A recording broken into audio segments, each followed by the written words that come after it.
We start the preliminary work at Bermeo port prior to installation of the HarshLab dynamic cable.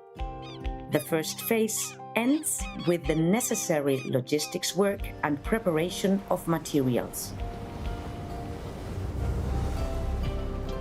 Precise coordination ensures that all maneuvers and work at the BiMEP site are carried out safely and efficiently. Safety is a priority in all the operations we carry out as a team.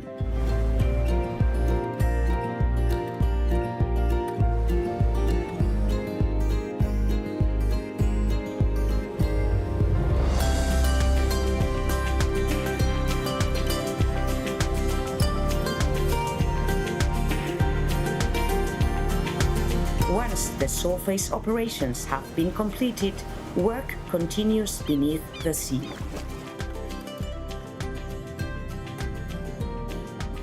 Undersea connection of the cable to the floating laboratory requires a high degree of efficiency, precision, operational expertise and adaptability to the marine environment.